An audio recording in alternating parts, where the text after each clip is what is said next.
Well, I think it's the fact that they are so young and so relatable.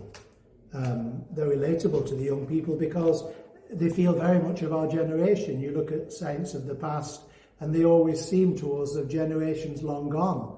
But the idea that these saints are so relatable, even in their clothes, even then they look like young people, and young people will associate with that. Before they even get into the message, you'll be attracted to the person. I think both of them lived comparatively very short lives. One died in his mid-teens, the other one in his mid-20s.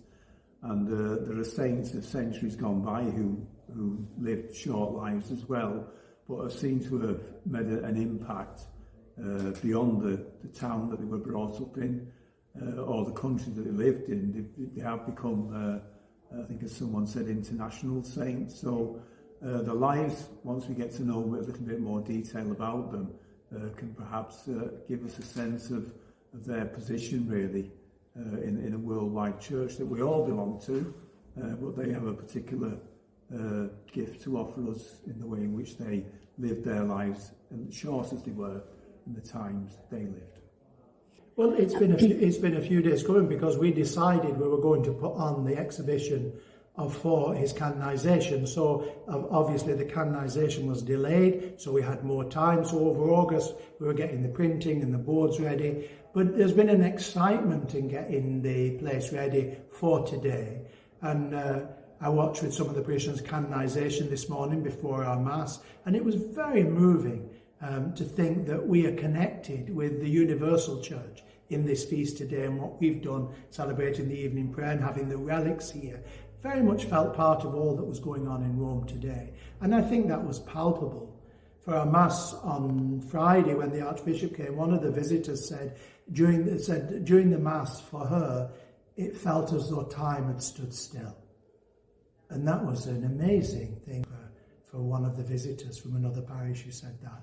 And it was true, the Mass on Friday, the celebration today, we felt very much part that these saints are ours. We claimed them in many ways. And it's been wonderful for the parish, but also wonderful for the visitors. And the exhibition is here now until October, to the end of October. So there'll be more visitors coming through the weeks to see the exhibition, and we're glad of that because it will inspire people, I'm sure.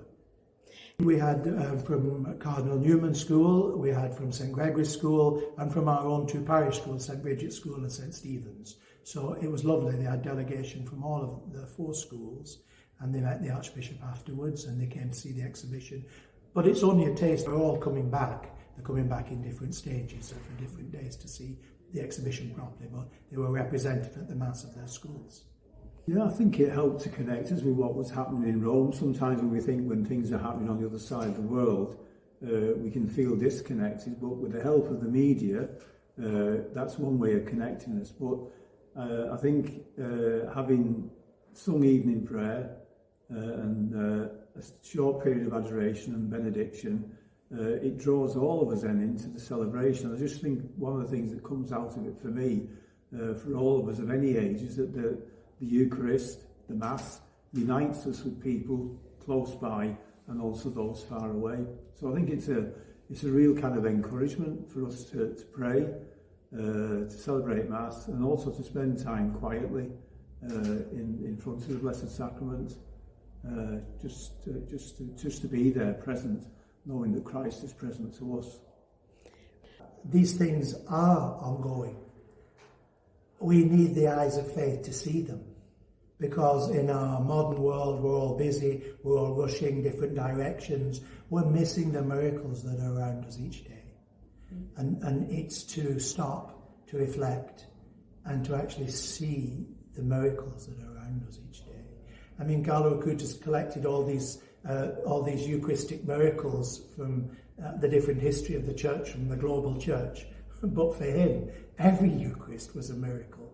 And that's the strange thing. He's collected this so he can focus on the miraculous events surrounding the Eucharist, but only so that we can focus on the fact that every Eucharist is a miracle, because the Lord is truly present with us to strengthen us as we journey along. So he's actually, by this exhibition, underscoring what we all know and believe, and making us kind of focus again on the essence of what the Eucharist is to all of us.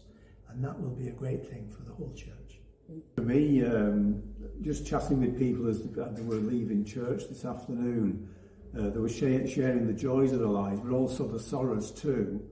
And I mean, one lady was saying that she and her husband have been married now for 65 years. Well, that's something we should all feel joyful for and to celebrate with them. But then there are others then who, one lady, for instance, hasn't got settled status in this country.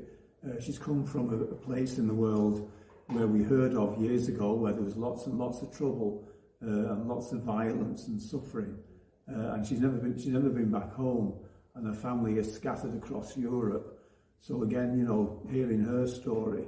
So that I think today really is an opportunity for us to celebrate our joys, but also to celebrate the journeys that we're on, where the job isn't finished yet. You know, there's still a lot of healing needs to be done. There's still a lot of prayers to be prayed until the day then when, you know, that our hopes and dreams are fulfilled. Bishop Tom mentioned just speaking to people who were here. We had a parishioner here, Tony de Beek.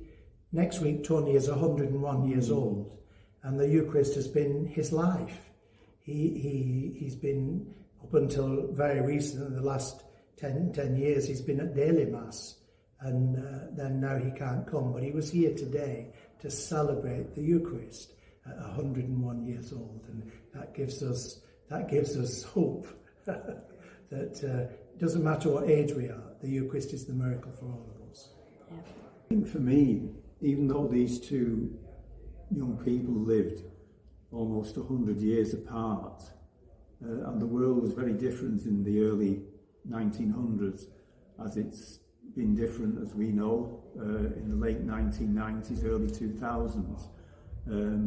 But they were able to use what was around them in order to promote the gospel, and also through what is around us, it helps us to deepen our sense of the gospel, the goodness in creation, the goodness in ourselves, the goodness in one another, and also then the hope that where things are broken and fractured, that there is a possibility, maybe not in the way that we might think, but the way perhaps in which God thinks, that these things then can be brought together, united, and enable us then to carry on and live with hope and with the promise of peace.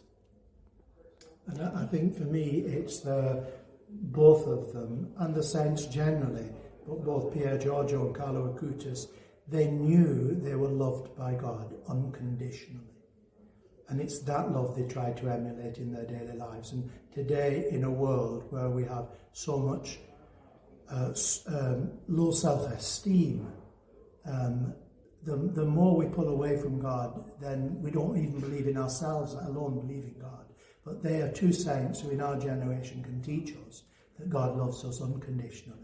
And once we know we are loved by God, we don't need to be afraid of anything, because we can share that love with others. And I think that's what they teach us, the unconditional love of God. And they lived in that love for themselves, they understood that love, but they shared it with others.